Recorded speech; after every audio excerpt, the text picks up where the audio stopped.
I remember the morning of June 6, 1944, when I received the after-action reports from Normandy. Most commanders were filing predictable accounts of beach assaults and casualty figures. Then I read something that made me set down my coffee and read it twice. A major in the 506th Parachute Infantry Regiment had deliberately disobeyed a direct order from his battalion commander. Instead of following standard doctrine, he had improvised a solution that defied everything we taught at West Point. The results were so decisive that they changed the entire D-Day operation in ways most people will never know. Major Dick Winters had been ordered to take his entire Easy Company, 140 men, in a frontal assault against German artillery positions at Brecourt Manor. The positions consisted of 4 105mm howitzers, protected by concrete bunkers, machine gun nests, and approximately 60 Wehrmacht soldiers. These guns had been shelling Utah Beach for 3 hours, killing American paratroopers as they landed and preventing reinforcements from moving inland. Battalion command wanted the position eliminated immediately. Standard procedure was overwhelming force, direct assault, acceptable casualties. Winters looked at the German positions through his binoculars and made a calculation that would have gotten him court-martialed if it had failed. The howitzers were positioned in a line, each gun separated by 50 yards. The Germans had placed their defensive positions to repel frontal attacks. Machine gun nests covered the approaches from the south and east, but the western approach, through a small woods, was lightly defended. The Germans had not expected an attack from that direction because it required crossing 400 yards of open farmland under direct observation. Instead of ordering Easy Company forward in a standard assault, Winters selected 13 men. 13 soldiers to attack a fortified position defended by 60. His battalion commander had specifically ordered him to use his entire company. Winters acknowledged the order, then ignored it completely. He took Sergeant Bill Guarnere, Corporal Joe Toy, Private John Plesha, and 10 others. He left 127 men in defensive positions south of the manor. The mathematics seemed insane. 13 Americans against 60 Germans in prepared defensive positions. But Winters had observed something during his reconnaissance that changed the tactical equation. The German howitzers were arranged to fire northeast toward Utah Beach. Their crews were focused on that mission. The ammunition bearers, gun crews, and defensive positions were all oriented toward the expected threat from the landing zones. A flanking attack from the west would hit them from their blind side. Winters moved his 13-man team west through the woods at 0900 hours. They covered 600 yards in 14 minutes, staying below the ridge line to avoid observation. German sentries were watching the southern approaches where they expected the main American attack. No one was watching the western woods. When Winters reached the edge of the tree line, he could see the first howitzer position clearly. The gun crew was loading another shell. They were 80 yards away, completely exposed. I have seen many soldiers freeze when faced with impossible odds. Winters did the opposite. He stood up and charged across open ground directly at the German position, alone. His 13 men followed without hesitation. The psychological impact on the German defenders was immediate and devastating. They had been expecting an attack from 140 Americans from the south. Instead, they were being assaulted by 14 maniacs from the west, who appeared to have no regard for their own survival. Winters reached the first howitzer before the gun crew could react. He killed 2 Germans with his M1 Garand, then threw a grenade into the ammunition storage area. The explosion destroyed the gun and killed the remaining crew members. The entire action took 90 seconds. 1 howitzer down, 3 remaining. The second howitzer crew had turned their weapon toward Winters' position, but the gun was designed for indirect fire at long ranges. At 80 yards, it could not depress low enough to hit targets in the gun position itself. The crew abandoned the weapon and tried to retreat toward the manor house. Sergeant Guarnere shot 3 of them before they reached cover. Private Plesha destroyed the gun breech with a satchel charge. By 0920 hours, Winters and his 13 men had eliminated 2 of the 4 howitzers. German resistance was collapsing. The remaining gun crews were abandoning their positions and retreating toward secondary defensive lines closer to the manor house. But the flanking attack had created a problem Winters had not anticipated. His small force was now isolated 400 yards behind enemy lines. German infantry was moving to surround them. Most commanders would have ordered immediate withdrawal at this point. Winters made another decision that violated standard doctrine. He divided his already small force. He sent 8 men back toward American lines to report the situation and request reinforcement. He kept 5 men with him to assault the remaining 2 howitzers, 5 Americans against 30 Germans in prepared positions. The 3rd howitzer was positioned in a concrete bunker with machine gun support. Direct assault would have been suicide.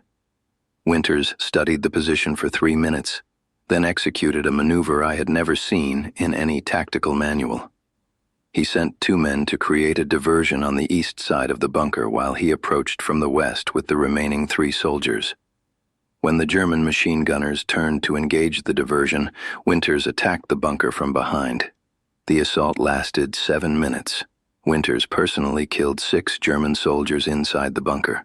His men destroyed the howitzer with thermite grenades and eliminated the machine gun position with small arms fire. The German defenders broke and ran. By 9:35 hours, 3 of the 4 howitzers were out of action. The 4th gun position was the most heavily defended. The Germans had concentrated their remaining forces there, approximately 20 soldiers with machine guns and mortars. They were positioned in trenches connected to the manor house by underground tunnels. Reinforcements could reach them quickly. Winters had 5 men and was running low on ammunition. What happened next demonstrates why some officers succeed where others fail. Winters did not attack the 4th position. Instead, he observed it for 15 minutes and identified a critical weakness. The howitzer was positioned to fire northeast toward Utah Beach, but its ammunition supply was stored in the manor house basement. German soldiers were carrying shells from the house to the gun position every few minutes, using a communication trench. Winters positioned his 5 men to interdict that supply line. Every time German ammunition bearers entered the trench, American riflemen shot them. Within 30 minutes, the 4th howitzer crew had no shells. The gun was operational, but useless. At 10:15 hours, the crew abandoned the position and retreated into the manor house. The immediate tactical objective had been achieved. 4 German howitzers eliminated by 13 American soldiers in 75 minutes. 0 American casualties. But the strategic implications were far more significant than anyone realized at the time. Those 4 howitzers had been firing on Utah Beach since 06:30 hours. They had killed 43 American paratroopers and wounded 127 others.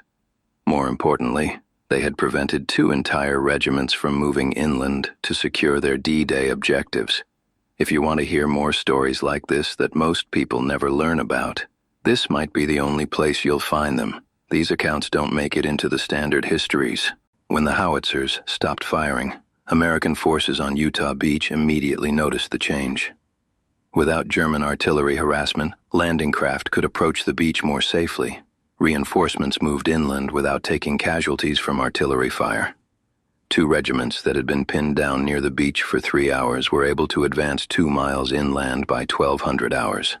Battalion Command received Winters' report at 10:30 hours. His superior officer, who had ordered the full company assault, was furious. Winters had disobeyed a direct order, risked his men unnecessarily, and achieved his objective through pure luck. The battalion commander filed a formal complaint with regimental headquarters. He recommended that Winters be relieved of command for insubordination. I reviewed that complaint personally when it reached 3rd Army headquarters 2 days later. I had seen hundreds of such reports during my career. Officers who followed orders precisely and achieved their objectives with acceptable casualties. Officers who took calculated risks and succeeded. Officers who took unnecessary risks and failed. But I had rarely seen a report that demonstrated such clear understanding of tactical innovation under pressure. Winters had recognized that standard doctrine would have resulted in heavy American casualties for the same objective. A frontal assault by 140 men against prepared defensive positions would have cost at least 30 killed and 60 wounded. Even if successful, the attack would have taken hours and allowed the German artillery to continue firing on Utah Beach. His improvised flanking attack achieved the same result in 75 minutes with 0 casualties. The complaint against Winters was quietly dropped. He was promoted to lieutenant colonel 3 weeks later and given command of 2nd Battalion, 506th Parachute Infantry Regiment. His tactical innovation at Brecourt Manor became a case study at the Command and General Staff College after the war, but the real measure of his success was not the promotion or the recognition. It was the 2,000 American soldiers who landed on Utah Beach after 10-15 hours on June 6th without taking artillery fire. I met Winters personally in August 1944 during the Normandy campaign. He was leading his battalion in operations around Saint-Vith when I visited 101st Airborne Headquarters. I wanted to speak with the officer who had disobeyed orders and succeeded so completely that his superiors couldn't punish him. What impressed me was not his tactical brilliance or his personal courage. It was his understanding of command responsibility. Winters explained his thinking during our conversation. He had been given an objective and ordered to use specific tactics to achieve it, but the objective was more important than the tactics. His job was not to follow orders blindly. His job was to eliminate German artillery that was killing American soldiers. How he accomplished that mission was less important than accomplishing it quickly and efficiently. Most officers never learn this distinction. They follow doctrine because doctrine is safe. If you do what the manual says and fail, no one can blame you for poor judgment. If you improvise and fail, your career is over. But if you improvise and succeed, you might save hundreds of lives and change the course of a battle. The German response to the Brecourt Manor assault revealed how effective Winters' tactics had been. Wehrmacht after-action reports, captured after the war, described the attack as a regimental strength assault by American airborne forces. German intelligence estimated that at least 400 paratroopers had participated in the operation. They could not believe that 13 soldiers had eliminated 4 howitzers and their supporting infantry. That intelligence failure had consequences beyond the immediate tactical situation. German commanders in Normandy began overestimating American airborne capabilities. They allocated additional forces to defend against airborne attacks that were not coming. Troops that could have been used to counterattack the beach landings were instead positioned to guard against non-existent paratrooper threats. The psychological impact on German morale was equally significant. Word spread through Wehrmacht units that American paratroopers could appear anywhere, attack in impossible numbers, and disappear before reinforcements arrived. German soldiers began seeing threats that did not exist. Sentries reported paratrooper activity when they heard wind in the trees. Artillery crews requested infantry protection against attacks that were not being planned. I observed this phenomenon repeatedly during my advance through France. German units that had fought effectively against conventional American attacks would panic when facing airborne forces. They had been conditioned to expect the unexpected. Winters and his 13 men had created a reputation that affected German tactical decisions for the remainder of the Normandy campaign. The broader implications of Brecourt Manor extended beyond Normandy. American airborne doctrine was modified based on Winters' tactical innovations. Small unit tactics training began emphasizing flexibility over rigid adherence to procedure. Officers were taught to evaluate their objectives independently and modify their approach based on terrain, enemy disposition, and available resources. But the most important lesson was about command decision-making under pressure. Winters had demonstrated that intelligent disobedience could be more valuable than blind obedience. He had evaluated his orders, identified their weaknesses, and implemented a better solution. He had accepted full responsibility for the consequences of his decision. That kind of independent thinking cannot be taught in military schools. It develops through experience, training, and an understanding that mission accomplishment is more important than personal career advancement. Most officers learn to avoid decisions that might result in criticism. Winters learned to make decisions that would save lives, regardless of potential criticism. The men who served under Winters understood this quality immediately. They followed him not because regulations required it, but because they trusted his judgment. When he ordered them to charge across open ground at a fortified position, they knew he had calculated the risks and determined that success was possible. That trust is the foundation of effective small unit leadership. I recommended Winters for the Distinguished Service Cross based on his actions at Brecourt Manor. The citation described his tactical innovation, personal courage under fire, and successful completion of his mission despite being outnumbered and operating behind enemy lines. But the citation could not capture the broader impact of his decision to disobey orders and implement a better tactical solution. The 13 men who participated in the Bricourt Manor assault all survived the war. Sergeant Guarnere lost his leg during the Battle of the Bulge, but returned to civilian life in Philadelphia. Corporal Toy was wounded at Bastogne, but recovered completely. Private Plescia served until 1947 and became a mechanical engineer.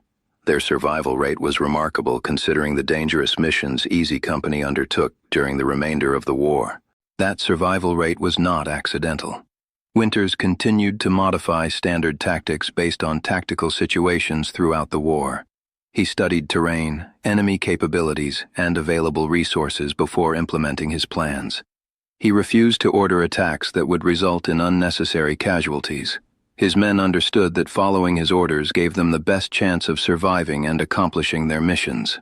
After the war, military historians studied the Bricourt Manor assault as an example of successful small unit tactics. The operation became a standard case study at the Infantry School, the Command and General Staff College, and the War College.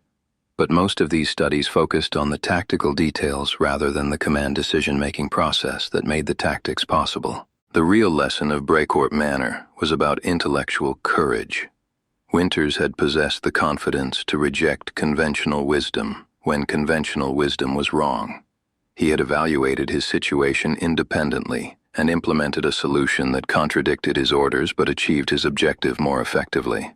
That kind of intellectual courage is rare in military organizations. Most officers advance by following procedures and avoiding controversial decisions.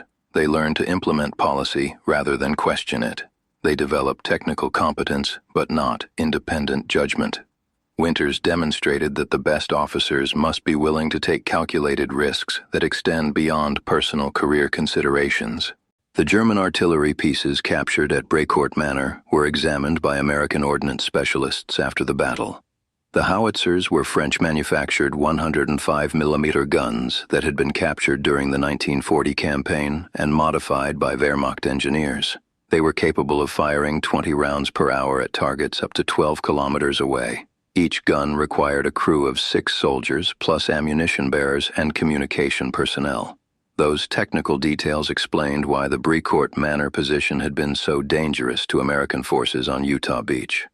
4 guns firing continuously could deliver 80 rounds per hour into the landing zones. With German forward observers directing fire, the howitzers could target specific landing craft, supply dumps, and troop concentrations. Left operational, they would have caused hundreds of American casualties throughout D-Day. Winters understood this mathematics when he made his decision to attack with 13 men instead of 140. Speed was more important than overwhelming force. Every minute the howitzers remained operational meant more American soldiers would die on the beaches. His tactical innovation was driven by arithmetic rather than heroics. Modern military doctrine has incorporated many of the lessons learned at Bricourt Manor. Special operations units train extensively in small unit tactics that emphasize speed, surprise, and tactical flexibility. Officers learn to evaluate their missions independently and modify their approach based on specific circumstances rather than rigid procedures. But the fundamental challenge remains the same. How do you develop officers who possess the intellectual courage to disobey orders when those orders are wrong? How do you encourage independent thinking while maintaining military discipline? How do you reward intelligent risk-taking without encouraging reckless behavior? These questions have no easy answers. Military organizations require both obedience and innovation. They need officers who will follow orders without question and officers who will question orders without hesitation. The balance between these requirements determines the effectiveness of military leadership at every level. Dick Winters found that balance on June 6, 1944. He evaluated his orders, determined they were tactically unsound, and implemented a better solution. His decision saved lives, achieved his objective, and influenced American tactical doctrine for decades. More importantly, it demonstrated that intelligent disobedience can be the highest form of military duty. Remember these stories. They represent something that disappears more each year as the generation that lived them passes away. Share them with people who understand that freedom requires men willing to make impossible decisions under impossible circumstances.